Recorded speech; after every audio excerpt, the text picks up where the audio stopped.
What's going on, people? It is Irish Gunner HD here. You can call me Irish, and today you're going to be watching my Battlefield Hardline beta highlight reel, essentially. So, basically, over the last couple of weeks, as you know, as you probably know, the Battlefield Hardline beta was out, and I spent a lot of the time when I wasn't working because basically over the last 2 weeks I've come up with a few graffiti jobs. If you don't know, I write graffiti and I've had a few commissions to like paint some gyms and stuff like that. So that's kept me pretty busy, so I do apologise about the lack of videos. But yeah, I was playing the Hardline beta and I was playing it quite a bit. Not nearly as much as most people seem to have been. Like a lot of people seem to have played it like all day, every day for the entire couple of days that it was out, like week and a half or so. But I didn't play it nearly as much as that, but I played it quite a bit, and I got some general ideas about it, so I'm just going to kind of freeball some ideas, some thoughts that I had about it. It's not going to be structured, it's going to be a little bit all over the place, but what you're watching on the screen now is the start of my only beta, only in Battlefield kind of moment. I seen on the minimap that there was an RPG, or something to that effect. So here I am going up into the building, which you use this building quite a bit on Blood Money, but on Heist not so much. But they placed this RPG in here, and it's pretty useful. So what you see me do is basically grab the RPG, only in Battlefield. Yeah, so basically I take these guys out while parachuting down from the skyscraper. So that's pretty cool. But yeah, as I said, these are going to be some kind of rough, general, quick thoughts about the beta. From what I can remember, I might miss some bits, but let's get into it basically. Yeah, so it was fun. It was more like, first and foremost, it was fun. It wasn't incredible. It didn't blow my mind. It wasn't like the big return to the epic, amazing Battlefield days of past, but it was definitely fun. Hotwire was a load of fun. Hotwire was a ton of fun. Blasting around in the cars, hanging out the side of the windows with automatic machine guns and stuff like that. Shooting down other cars, exploding the tanker and stuff like that. That was a lot of good fun. I really enjoyed that. The weapons were very interesting. As I said, it's going to be a little all over the place. The weapons were really enjoyable. They weren't predictable like they are in Battlefield 4 and like they were in Battlefield 3.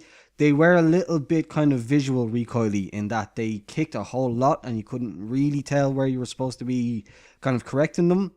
They didn't really have that predictable path like the Battlefield 4 weapons have eventually now got.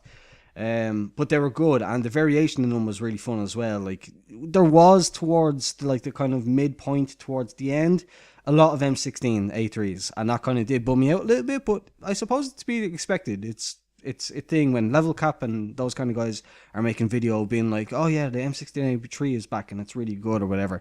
You kind of have to expect that. Yeah, so the weapons were fun. I didn't play any Conquest. I didn't play a single round of Conquest on these maps in the beta because basically we know what Conquest is about. You drive around and you capture flags. So I played Hotwire, obviously, as I said, it's a lot of fun. And I think it's called Heist on in the bank. And Heist is a lot of fun. They tend to be over kind of quickly, which is a big problem of mine, like, because there's only 100 tickets. And if you come up against a good team that's in any way organized, either they're going to stomp you and you're going to have they're going to steal all the loot or whatever, or they're going to waste down your 100 tickets, or vice versa. You're going to waste the enemy team's 100 tickets fairly quickly, like less than 10 minutes, or you're going to get both the pieces of loot basically. I like the idea in Heist that there's 3 objectives, so it's not like Rush. It's not like there's one or another. You can go to one or the other. The addition of a third objective makes it really tricky because you don't know which one they're going for next. There tended to be a pattern that they'd go for A and I think it's B. So basically the two objectives that were on the same side as each other. But yeah, by and large, it does remove a lot of that kind of guesswork. It adds a bit of guesswork. It removes a lot of that kind of straight up A or B kind of thing that you have with Rush. What was the other thing I was going to say? There's some other cool things like the hacker mode, which I don't particularly like. I'm not a massive fan of commander mode. If one team has a commander and the other team doesn't, it tends to lead into kind of like a shit show basically for the team against a team that doesn't have the commander. Hacker is a little bit like that. But it's cool because you can fuck up the hacker basically. In that a lot of the hacker's kind of strategic things, like using security cameras or everything, you can physically blow them out. Like that was one thing that I would always do at the start of a round. I'd find the nearest, usually right above where I am now, in the video right above where I am, there's a hacker's security camera, and you can blow that out. So like you can definitely swing it a little bit back towards your direction. But I'm trying to think, what else was there? Kind of interesting little things here and there. I don't know if it's a buy. I don't know if it's a must buy. Um, if you've got the money for it, I definitely recommend it. But if you're like struggling like I am now since I finished up work, it's definitely something that you'd want to consider maybe waiting a bit and see how it pans out in the full game.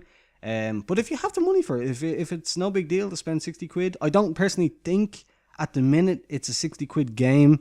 It's definitely a good, like, it's definitely a 30 euro game. I'd pay 30 euro no problem for this game.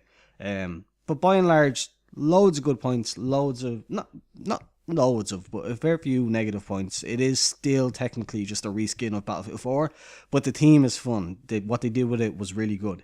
It's definitely worth a play. If you did miss it in the beta, hopefully you can try and pick it up for cheap somewhere relatively soon after launch to try it out for yourself.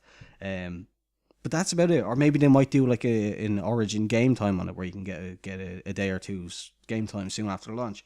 But yeah, that's about it. Apologies for going over the gameplay. I didn't capture that much. I played a bit, but I didn't. A lot of the time I wasn't capturing. I was just playing. Oh, last thing I want to say.